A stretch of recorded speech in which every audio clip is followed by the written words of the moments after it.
And we're live. Hello, welcome to Sunday Shirtless, the only talk show host that would absolutely mortify my mother. This week, I am about 4 weeks post-op, minus 2 days, and I have to tell you, it's true what they say, that gender-affirming care saves lives. Who knew? I am sitting here, oh man, I'm wearing the pads again. I forgot that if I'm going to show you my nipples, I'm going to have to take off these bandages. Alas, today we will have to go without. I will say that these little nipples are looking very cute and small and tiny. And even though I don't believe that we need to obsess over uniformity in bodies, I think this has much less to do with my nipples than it does with the fact that I can walk around shirtless whenever I want. Last night I had friends over for dinner and I cooked shirtless. And you know what? The oil splatter was worth it.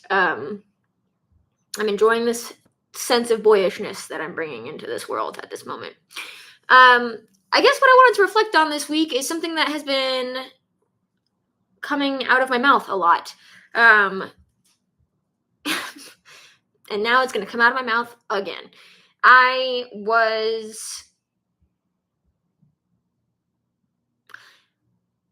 I'm dealing with a lot of stress in my workplace, and part of that is because I have chosen to speak up a number of times when I felt like this community that I'm a part of could have done better to support someone who is in a marginalized gender identity, and I have only caused problems, and I have made some enemies that will make their choices about me, and I don't think I'll be invited back much longer. Just my instinct. That being said, I think that I've had some allies in my community who have told me, they're sorry. They're sorry for the pain that the community has caused me. And by community, of course, I mean the patriarchal leadership. But I have had people talk about how, the pain of a toxic community, and I have to say, I agree, it sucks. But I also have to say, and this is something that just came out of my mouth after 3 cocktails one night this week, which is that in the face of not being loved by people who occupy positions of power, in the absence of that kind of love, I had to make a conscious choice that I was going to love myself. And none of this is occurring in a vacuum in terms of what's coming out of my mouth. And I would give a number of public credits to the people that actually brought me to this place of communication. But I also don't want to bring other people's names into this. So if you're watching this and you'd like credit, by all means. We're not in a position to be openly tagging each other, I think. In the absence of a structure that is expressing love for me, and I don't mean love as intolerance, I mean love as in seeing the things that I'm bringing to the table and making it clear that those are appreciated, right? Whether it's my good humor, my kindness, my thoughtfulness, the things that I do that are subtle strengths of mine as a teacher, I think. In the absence of someone appreciating that, and yes, I am actively thinking about how this is about daddy issues, but in the absence of someone valuing that and making me feel seen and valued in the entirety and the whole picture of my identity, I have had to make a choice, and the choice was whether I was going to tolerate that and internalize that and turn it against myself. And I think that there are a number of times throughout this year where I have been tempted into not loving myself. And this is the nature of, I don't want to say it's the nature of existing, because I actually don't think it's the nature of existing, right? I don't think this is our natural instinct. I think our natural instinct is to move towards love. But I think that there are so many structures and fears in place that we start challenging love with other things like safe bets. And love and safety, well, I don't know if I can mean this. love comes with risk, right?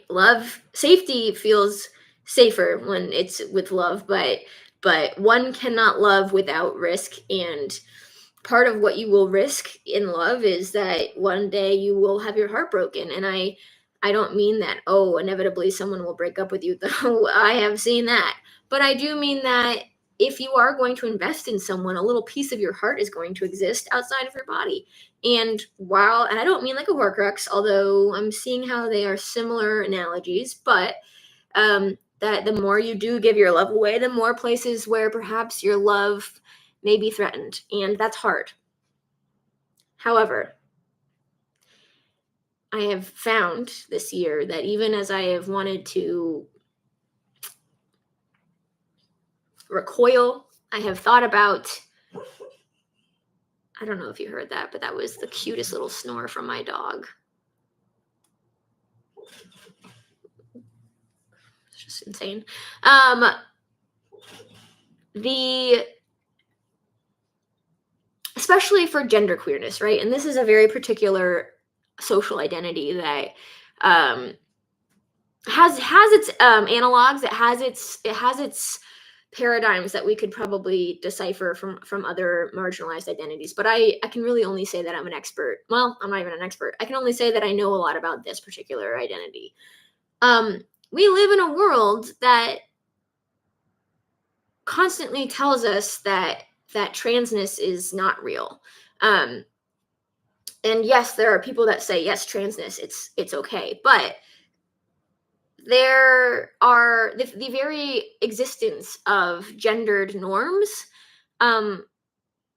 especially or even in the face of like a liberal community that wants to talk about gender as if it could be more than one or two things, right? We When we perpetuate the norms that are about gender, we subtly like desecrate the possibility of transness, right? Because every time we talk about gender in a form of gender essentialism, we are undermining the possibility of transness, because that would indicate that there's some sort of truthfulness to our social positioning that isn't just construct, right? And I do think that more and more I'm like, yeah, gender is a construct, because when you start unpacking masculinity and femininity, you start to see all of the ways that these things are flawed and all of these things that suck us into a system that feels very fabricated. Thus, we live in a world where even in the best of allies, we see the desire to recoil from the possibility of gender expansiveness and gender queerness. Now, as someone who's non-binary, I think this is the threat of negating my identity is even higher, right? Because not only will it challenge the fact that gender is a construct, but it'll also challenge the fact that gender is a construct that like has been polarized in a way that's artificial, right? I often take this visual in my mind of a spectrum, and when I think of spectrum, right, the idea of embracing a spectrum as a framework for understanding gender or sexuality, but let's talk about gender. It means that instead of having one box that says man and one box that says woman, you have a spectrum where on one side you have someone that leans man, and one side that you have someone who leans woman. Now, as you start to see that the sides of the spectrum meet in the middle, you are reaching the, like, I'm going to call this the zone of infinite possibility. And I have just made this up, so please don't quote me on it. But in that zone of infinite possibility, there is a porous line, right? There's a porous line that divides maleness from femaleness, or man from woman, or boy from girl, or whatever. And if that line starts to look super porous, then what's to stop people from moving back and forth across this line? Of course, the answer is nothing, because the line is actually fake, right? The line is fake. It's not real. And the very possibility of seeing that line as fake allows us to understand that gender is fake. Non-binary is the only royal identity that we can possibly pursue. A joke, of course. However, something to think about. I'm mostly kidding about that. Here's the thing, okay? In this place where I have been made to challenge whether this was a legitimate identity, right? Where I've asked for the denormalization of gender in a place that has very much embedded itself with gender everywhere. Just gender. It's everywhere. And if a space is not willing to denormalize, right, gender essentialism, then they're not welcoming to a trans identity and they're not welcoming to a gender fluidity.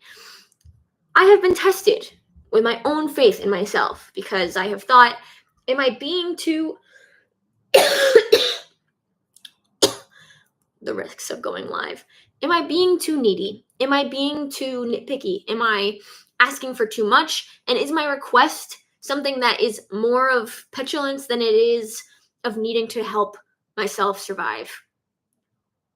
And I have asked myself this question for the last, I don't know, 9 months, wondering if this was something that I needed to think about and whether I should question myself and whether I'm even telling the truth about who I am. And yet, I have arrived at 4 weeks post-op, almost minus 2 days, knowing that despite all of that, I have chosen myself and I have chosen to pursue my identity in a way that felt genuine. And, you know, God love my parents, but sometimes they really fucked this up and still do. And when you have someone who is scared to support you on this journey, you internalize that fear. And that fear has been present for me all year long, whether I would actually be able to get top surgery and follow through on it and have the support of my parents. And I don't just mean like, we'll be here cooking you dinner when you get back. I mean, like, will they help me affirm my own identity? And even at the last minute, I think that they honestly might have failed at doing that. And I'm not blaming them for it. I do think they could do better, but they're also the products of the people that raised them.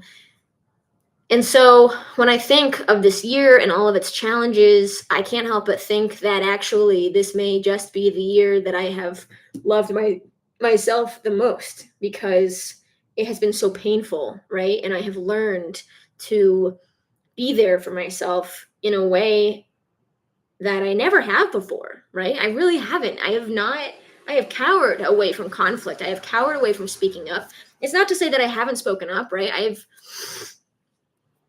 I've written op-eds and speeches that I delivered and felt proud of, but in terms of actually facing an organization and telling them that they're not doing enough, I honestly have not finished I don't know if I've done it enough yet even. But if in the face of all of this, I have chosen to speak up and stay aligned with who I am, right? I have ended up loving myself and demonstrating that love to myself and the consistency of my values more than I ever have in my entire life. And I don't know what else authenticity or love is, except for the active choice to love oneself and love one's people and love one's community and love the allies and the advocates more than the promise of money and not wealth, because I'm still a teacher even if it's at a private school, but you know, the social cachet of being at a fancy school, right? The looks of people saying, oh, good for you, you know? Oh, it's tempting. It is so tempting to stay proud of that and let that be the thing that pushes me through in this world. And I don't want it. I don't want it, and they don't want me. And you know what? Good. I am glad. I do not want to be part of a club that wants part of me and not all of me. And I don't want to be silent about, I mean, this Zora Neale Hurston quote that I think about almost all the time. Almost all the time. Then there's some times that I'm thinking about popcorn. If you're silent about your pain, they will kill you and say that you enjoyed it, right? If you do not speak up, they will, and this is happening, right? They are silent firing me, not firing me, just silent firing me. And like, it is dependent on my silence. And of course I don't want to stick around, but like, I have not been silent about my pain. Okay. So they have gotten rid of someone who was an asset to the community. They've gotten rid of someone who makes students feel seen and loved and who makes their colleagues feel seen and loved and supported. And I have not been quiet about it. I have complained about it. I have spoken up about it in front of an entire group, which is terrifying. And yet I am showing myself that I'm willing to love myself and love my transness and love the idea of transness more than the idea of success and fitting in and acclaim and all of those things. And you know what? I'm relieved. I'm relieved, and I'm relieved that I have actually become the person that I have wanted to be and most wanted to be. That I said I was, but always worried that I wasn't, And I think that's pretty cool. So that's this week's edition of Sunday Shirtless. Just some lighthearted stuff for you to go into your work week. I'm Andre Margatini, for lack of a better name. I don't think my upstairs neighbor likes this show very much. I will see you next week.